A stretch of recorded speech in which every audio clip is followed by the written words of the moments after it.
I've got the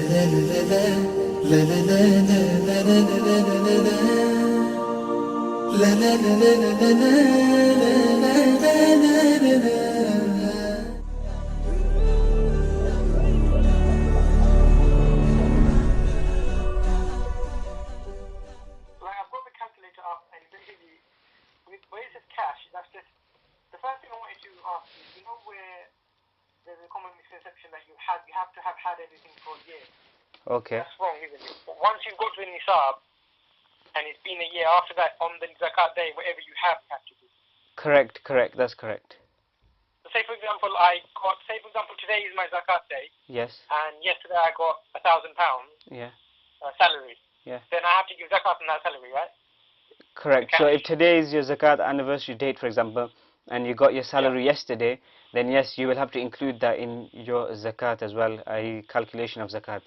So you know the nisab, basically in the UK, once we nisab is roughly what, £260 or something?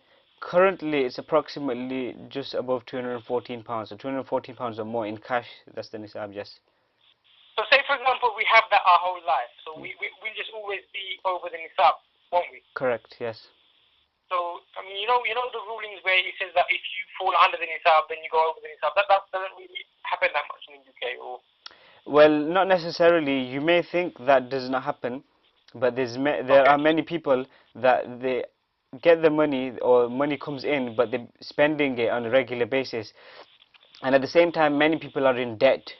Does that make sense? Okay. So when you're in debt, for example, if it's like a short-term debt and long-term debt worth 12 months, then if you were to deduct that, then you're left with nothing.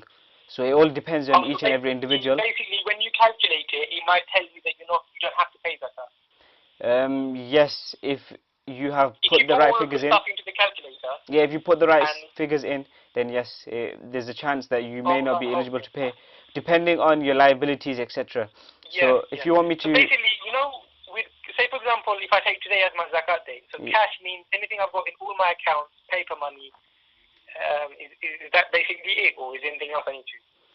Cash means not just the cash in your account, but even the cash on you at home, in your safe, in your mattress, in your wardrobe, everywhere, whatever is in your possession from the cash, then yes, that is zakatable. Okay, then gold is just the gold value of what you've got.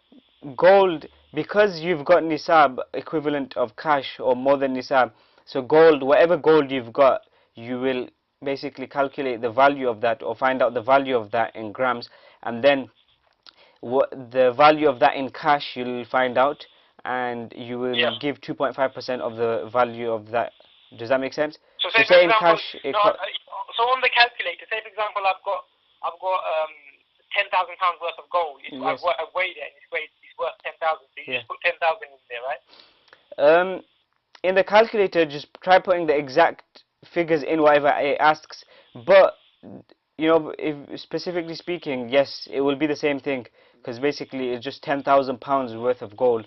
So if you put £10,000 in instead of mentioning the gold, then it's the same thing. No, I meant putting it in the gold. Repeat. If I put £10,000, where it says gold, I just wanted to clarify. I put the money's worth of the gold in that section, don't I? Yeah, where it says so gold. Say for example, I went to the jeweller's the other day, and my gold was worth £10,000. Yeah. So where it says gold, do I just put 10,000 in there? In our zakat calculator, what does it say? The figures, when you put it in cash, does it mention? Does it say it's fine? Yeah, I mean it's just a field for putting in money. There's nothing else. It's just a gold, and then it's just a money field like any other, like cash, silver. Yes, that's fine. Then you can do that if you want. Okay, and silver, I guess, is the same thing, right? Yes, correct. But the main thing I didn't understand what to do. You know, property. Yeah. What do you put in? Because we own one house which we rent out, and we don't. It's not like we don't own it because we want to sell it. We own it, so is it rental income? Yes. So there's no zakat on that property. Obviously, the rental income that you receive on your zakat anniversary date, whatever you have in cash, and that includes the rental income. You'll be. How does that work? Because say for example, I get £9,600 a year in rent for that house. But then, do I put that figure in, or do I deduct all of the the costs like all of the costs involved in that house and what's left for the year? Do I put that in, or what do I do? So basically, you're receiving rental income, right, on a monthly basis, for example. Now, you don't need to worry about zakat on a monthly basis because you don't pay zakat monthly. You only pay yearly on your zakat anniversary date. So now, on your zakat anniversary date, whatever cash you have, and that includes the rental income that you will have in your possession at the time, you will include that. So now the rental income that you received 5-6 months back, and you've not got it with you anymore, you don't pay zakat on that because it's not on you, or you don't have it, you've disposed of it, or you've used it in personal use or whatever. So, what I thought it was, I thought you get the yearly rent income and then you deduct the expenses, or you don't. Is that wrong? No, you don't need to do any of that. You don't need to worry what happens during the year, whether it increases, decreases. It's just on your zakat anniversary date, whatever cash you have, and that includes the rent that you still have in your possession. So basically that goes into the cash filter. Yes, correct. So you can just put that in the cash field, you know, the rental income that you have on you in your possession at the zakat. Because, like, say for example, today at this moment, probably most of the rent probably been spent on the bills and stuff. So it's just whatever's in cash. We just calculate that. Correct. So whatever you've got in your possession. So, okay. Then we've got a business property, and it's the downstairs is a shop, and upstairs is a flat. So the downstairs is leased out, and we get rent on that. Do we have to do anything for that? So what do you mean by it's a business property? Meaning that you've rented it out to someone that runs a business? Is that what you're saying?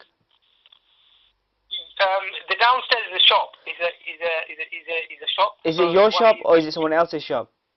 We own the whole property. Yeah, you own the whole property. Yeah. But the downstairs floor. We leased out the downstairs, and the upstairs we rented it out. Yes. So that is not your business. It's someone else's business. Your purpose is not business purpose. It's only. No, we get rent.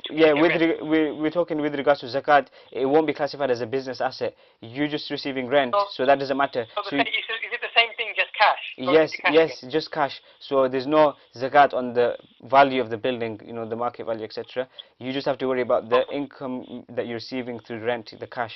And that's the same thing with the flat upstairs, isn't it? Correct. Yes. Okay. Jazakallah. Okay, no problem. Okay, take care, brother. Have a productive Ramadan. Jazakallah khair. Assalamu alaikum. Assalamu alaikum. Wa alaikum assalam.